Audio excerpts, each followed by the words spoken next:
Truth be told, I wasn't sure if I should make this video or not. I kind of went back and forth on it for a little while, and it's just a hard subject to tackle. I feel like I'm kind of like diving into shark-infested waters here. But I think it's a necessary one. My goal with this channel and what I do on YouTube is to provide my own unique perspective on things. I never want to just kind of like repeat things that have already been said, because when it comes to talking about photography, especially talking about gear, a lot of what people say is repeated information. I could tell you the specs of a camera, but you could just as easily look that information up and find it elsewhere. It's well documented, well across the internet, and you don't need me to do that for you.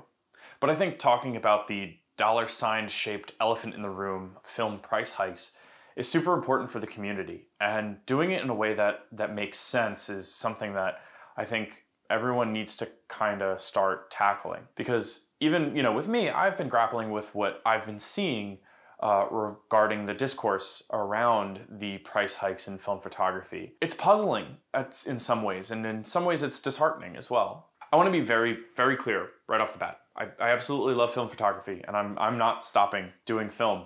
That's not what I'm going to be saying here. I'm going to do whatever I can in my power to make sure that I'm still able to shoot film. I know that I have a somewhat privileged perspective in that I'm an adult with a full-time job, and I can choose what I get to spend my money on. And I have the luxury of being able to pour extra funds into my hobbies with where I'm at in my life. I fully recognize that I may be unique compared to you. You may be a student, or you may be a teenager. And actually, a conversation with a younger person was what really sparked me to do this video in the first place. I think what's really important is that we kind of remind ourselves about some of the facts about what's going on here, and we ground ourselves as a community, because what I think I'm seeing is panic. The reality is that photography in all of its forms since the beginning has always been an expensive hobby to do. Film for more than the past decade has been a cheap way to get into photography, that's for sure. And now as a community, we're dealing with that no longer being the case. And I think one of the facts that we need to kind of get into our collective heads is that it's not necessarily that photography is getting abnormally expensive, it's that for a very long time it was abnormally inexpensive. It's very clear that the film photography community is experiencing sticker shock. We're seeing a price that we are not used to, and it is frankly scaring a lot of people. And the first thing that I want to kind of point to in making this point is Nico from Nico's Photography Show. He has made some really excellent, really well thought out videos on the rising price of film. And I think it's super important to reiterate one of the core points that he tried to make in one of his videos, and that's that in order for film photography to grow and to expand, film prices need to be raised. The prices that we've been used to from the past several years would never, ever allow any sort of growth in the film industry. And I think we all have to accept that that would have been a bad thing, right? Film not growing at all would be a bad thing, and it would mark the death of film, inevitably. The market is there, and companies do want to take advantage of it, but they have to do the things to make that happen. And I think almost immediately we're seeing that idea in practice with, Cinestill coming out with 400D, Kodak putting out Gold in 120, Adox putting out Color Mission, which I'm going to do a video on, and Japan Camera Hunter putting out their new slide film. I see this a lot also in like the fashion space too, right? A lot of times people are looking to expand on their wardrobe, or they are looking to get into, nicer garments, and they see the price of a shirt, in the three figures. They see a $150 shirt and they are blown away. They cannot possibly fathom that a shirt can cost upwards of $100. And the reality is, it's not that $150 shirt is abnormally expensive. It's that the $10 to $25 shirts that you're finding at fast fashion stores are abnormally inexpensive.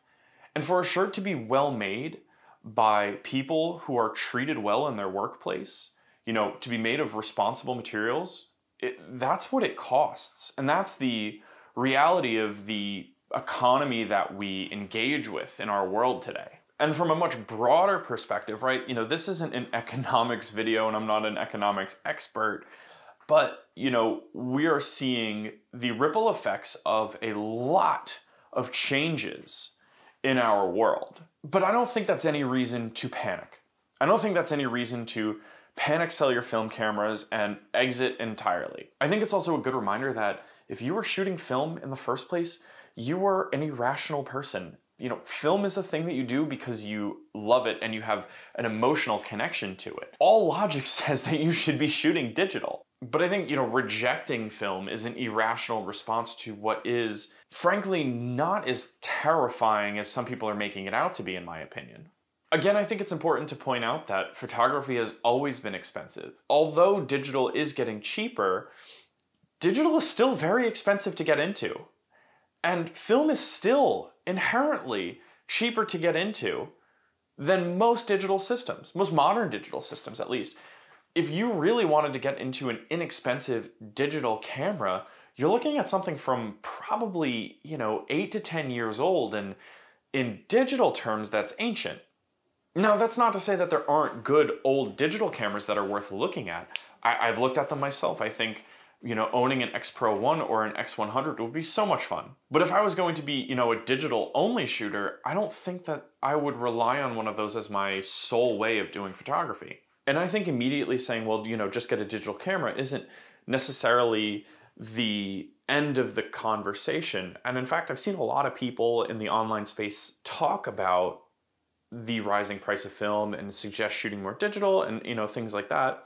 I think the thing that I'm seeing that I'm having the hardest time with is the way that some people are reacting to these rising prices. And I look at some people's reactions and I think did you really enjoy what film had to offer, or were you just here because it was the trendy thing to do? Just immediately jumping ship in a panic over, the price hikes, to me, it just seems a little reactionary. Because I think there's options, right? I think, yes, adding some sort of digital photography to your workflow is a great option. I think learning to work with a part of the process and make it your own is a great option. I think, it's going to require some people to put up a little bit of money up front. You just have to remember that that investment is going to save you in the long run. Scanning film at home has saved me so much money. Developing black and white film at home has saved me so much money. And it allows me to go to my local lab and give them my color film and give them my business because I save in other areas. And I think that's an important point to make too, that, I don't think everyone should just abandon their lab and learn to DIY, because that's not, possible for everyone. I think everyone has to look at how they engage with photography, look at how they engage with film, and try to better understand how they can make it work for them. That could be like bulk loading. If you can't develop your own film, you probably have enough room for a little bulk loader and some empty canisters of film. You could probably fit a couple hundred of those in a shoebox. I think it's so much more important to look at those options instead of panicking and saying, well, I think I should just go buy a digital camera and sell all of my film stuff. And if you're a beginner at photography, if you're just starting out and you were one of those people that got into photography because film was inexpensive, here's another bit of a reality check. Digital isn't instantly going to make you a better photographer just because you can take more shots and it doesn't cost anything to take those shots. Because your digital camera won't tell you why those shots are bad. I think the rising cost of film provides an opportunity for everyone, especially you beginners, to lean into the fact that film is a slow and methodical process. When shots count for more, you should think about them more. Enjoy the slowdown, right? Enjoy that you're not getting these photos right away, that they're going right up on Instagram and then they're forgotten. Savor those moments, right? Savor the moment of, I'm gonna get my film eventually. I know it's there, it's not going anywhere. These memories that I have right now, I'll be able to relive in again in a few weeks. That's, the big reason why people get into film in the first place. And, maybe the rising cost of film presents us with an opportunity to, really hone in on that and really lean into that. And I think, again, getting back to my other point of, looking for ways to make film more approachable and more cost effective, being a part of the process of film, taking some of that responsibility on your own, also adds to that. Being able to have control over the development or the scanning, you know, you have more stake in the game. You have the ability to take more time and put more care into your process. And, you know, to me, that's worth the cost, right? I think that that is really the, you know, the end all be all for me, is that me having control over the process and the time that I get to, you know, enjoy every single little step, it's worth the entry price. To kind of just sum everything up, what everyone is experiencing is sticker shock. And I don't think sticker shock is a reason to panic and jump ship.